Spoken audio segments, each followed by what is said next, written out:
Ազգային բարերար Սամվել Կարապետյանը ԱԾ մեկուսարանից այսօր վերադարձել է տուն։ Նա այնտեղ էր տեղափոխվել հունվարի 16-ին Նայիրի հիվանդանոցից, որտեղ ստացիոնար բուժում էր ստանում, քանի որ 7-ամսյա կալանքի ընթացքում հիվանդացել էր երկկողմանի թոքաբորբով եւ վարակվել քովիդով, սակայն այդ մասին հայտնի էր դարձել միայն դեկտեմբերի 30-ին, կալանքը տնային կալանքով փոխարինելուց հետո։ Այն որ դեռևս Սամվել Կարապետյանը ստացիոնար բուժման կարիք ունի, դրա վերաբերյալ կամ բժշկական հավուր պատշաճի փաստաթղթեր։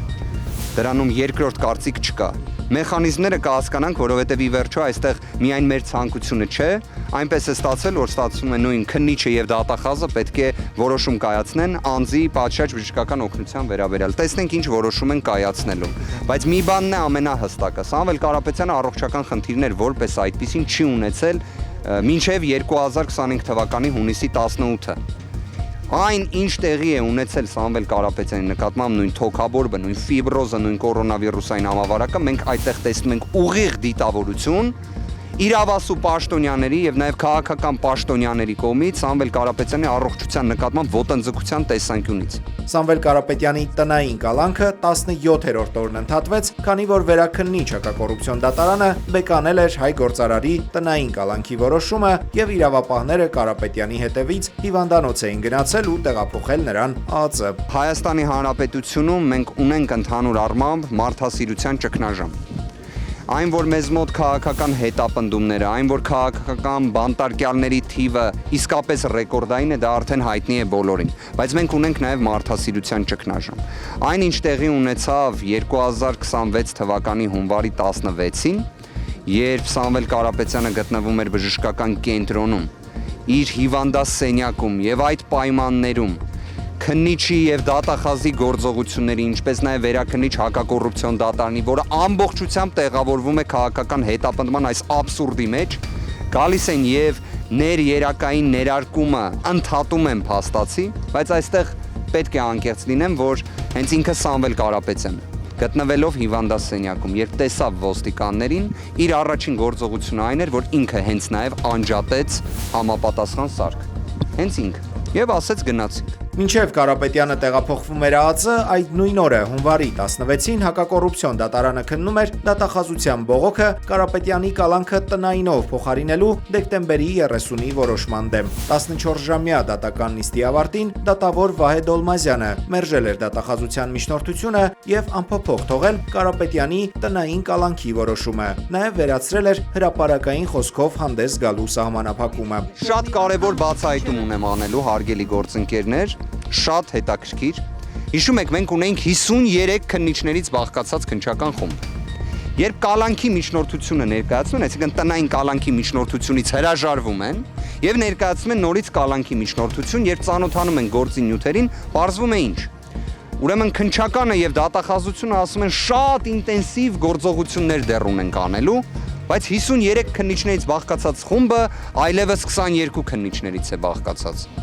Երևի 53-ով այնքան շատ աշխատեցին, որ հիմա պետք է էլ ավելի շատ աշխատեն, բայց 22 քննիչ են դառնում։ Հասկանում եք, այսպես տեխնիկական, այնքան անհասկանալի մեղմ ասած, աբսուրդային վարքագիծ ունեն։ Պարզ է, չէ, 53 քննիչով եթե ուզում եք նախաքննություն անեք, 1 ամիսն էլ է ձեզ բավարար։ 22 քննիչով լավ 2 ամիսն է ձեզ բավարար։ Բայց դեռևս նախաքննության ավարտ չկա, որտեղ ամեն կերպ ցանկանում են, որ մենք դռնբացության կարգով այս աբսուրդը չներկայացնենք։ Ամեն գնով։ Բայց ի դեպ այդտեղ էլ մի խանգարող հանգամանք կա իրենց համար։ Օրենքը ի վերջո դրա համար էլ է լուծումներ նախատեսում, դրա համար էլ է ժամկետներ էլ նախատեսում, իհարկե Սամվել Կարապետյանի գործով ոչ օրենք է գործում, ոչ իրավունք, բայց ամեն դեպքում այդտեղ էլ լուծումներ կլինեն։ Սամվել Կարապետյանի դեմ 2025 թվականի հունիսին հարուցված գործի քննությունը կարող է շարունակվել առնվազն մինչև ապրիլ։ Առավելագույնը 10 ամիս ժամկետ է սահմանում գործերի քննության համար քրեական օրենսգիրքը։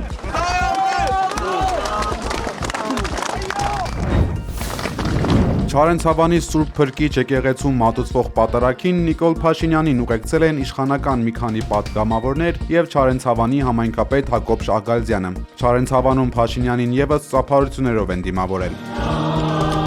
Պատարագին ներկա են եղել նաև Կարգալույս քահանաներ եւ Կոտայքի թեմի առաջնորդ Արաքել Սրբազանը։ Նրան եւ Փաշինյանի հակաեկեղեցական արշավին միացած եպիսկոպոսներին մայրաթորը տիրադավ է հռչակել։ Հակառակ եկեղեցական կանոններին պատարագի ընթացքում չեն հիշատակվել ոչ ամենայն հայոց կաթողիկոսի, ոչ թեմակալ առաջնորդի եւ ոչ էլ պատարագիչ քահանայի անունները։ Վաղ առավոտից եկեղեցու տարածքը շրջափակված է եղել ոստիկանության գվարդիայի մեծաթիվ ուժերով, իսկ տեղում հսկողությունն անձամբ իրականացրել էին փոխոստիկանապետերը։ Պատարագի ավարտից հետո Արաքել Սրբազանը հրաժարվել է պատասխանել լրագրողների հարցերին։ Անվտանգության աշխատակիցների ուղեկցությամբ նա արագ հեռացել է եկեղեցու տարածքից եւ նստել մեքենա։ Սրան զուգահեռ Մասյացոտնի թեմում նորանշանակ թեմի առաջնորդի տեղապահ Հայր Ռուբենի նորաբացի եկեղեցում մատուցված պատարագին հարյուրավոր հավատացյալներ էր մասնակցել։ Հայր Ռուբենը ի տարբերություն Արաքել Սրբազանի պատասխանել է լրագրողների հարցերին ու հայտնել, որ ինքը եկել է թեմի պարակտումը վերացնելու նպատակով։ Ստեմ եմ եկել հաշտության օրակարգով, եկել եմ ծառայելու եւ ինչքան հնարավոր է պարակտումը եթե հնարավոր չլինի ամբողջությամբ փարատելու, բուժելու, գոնե հնարավորինս այս պարակտումը վերացնելու։ Միջդիրքային եւ բանակային դիրքեր տանող ճանապարհների ձնամաքրման ակտիվ աշխատանքները իրականացվում են հատուկ տեխնիկայի միջոցով, շուրջօրյա ռեժիմով։ Տեսանյութը հրապարակել մեր երկրի պաշտպանության նախարարությունը։ Բարդ եղանակային պայմաններում եւ բարձր լեռնային գոտիներում ճանապարհների անցանելիության ապահովումը կենսական նշանակություն ունի զորքերի, ծննդի եւ զինամթերքի անխափան մատակարարման, ինչպես նաեւ հերթափոխի ժամանակին իրականացման համար։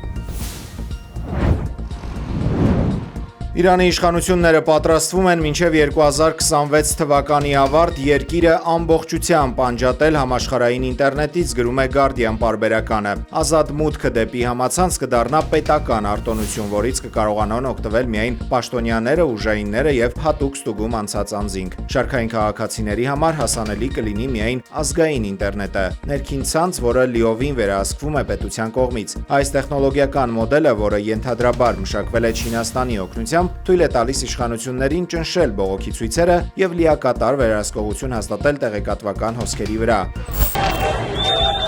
Արդեն իսկ բողոքի ակցիաների ֆոնին Իրանում ինտերնետը լիարժեք չի գործում ավելի քան 10 օր, ինչն ամենաերկարատև անջատումն են համարում վերլուծաբանները։ Սենսացիոն տեղեկություն է հրապարակել Washington Post-ը, ամերիկյան պարբերականին հայտնի է դարձել, որ չնայած ներքին լարվածությանը եւ հրապարակային թշնամական հռետորաբանությանը, Իրանն ու Իսրայելը դեկտեմբերի վերջին Ռուսաստանի միջնորդությամբ գաղտնի հաղորդագրություններ են փոխանակել, պայմանավորվելով չիրականացնել կանխարգելի չարվածներ միմյանց նկատմամբ։ Իսրայելը հասկացրել է, որ չի հարձակվի Իրանի վրա, եթե առաջինը հարված չստանա, քանի որ այս պահին կենտրոնացած է Լիբանանում Հեզբոլլահի դեմ գործողությունների նախապատրաստման վրա։ Թեհրանն իր հերթին հաստատել է զսպվածություն ցուցաբերելու պատրաստակամությունը։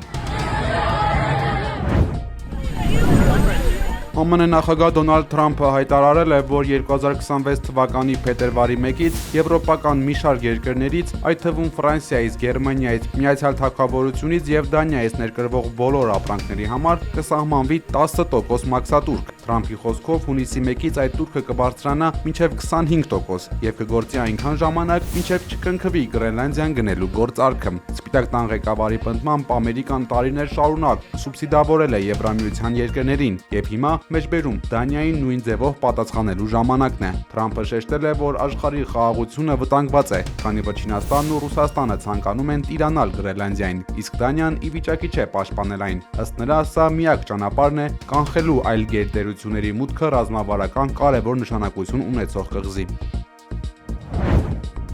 Հայկական ֆուտբոլի լեգենդ Հենրիկ Մխիթարյանը շարունակում է իր անունը ոսկե տառերով գրել համաշխարհային սպորտի պատմության մեջ։ Աշխարհի բոլոր ժամանակների ամենաշատ գոլային փոխանցումներ կատարած ֆուտբոլիստների ցուցակում Մխիթարյանը զբաղեցնում է 61-րդ տեղը։ Իր փայլուն եւ տպավորիչ կարիերայի ընթացքում հայ կիսապաշտպանը կատարել է 186 գոլային փոխանցում։ Այս ցուցանիշով նա դասվում է ֆուտբոլի պատմության ամենակրեատիվ արդյունավետ խաղարկողների շարքին, հետևում թողնելով բազմաթիվ համաշխարհային աստղերի։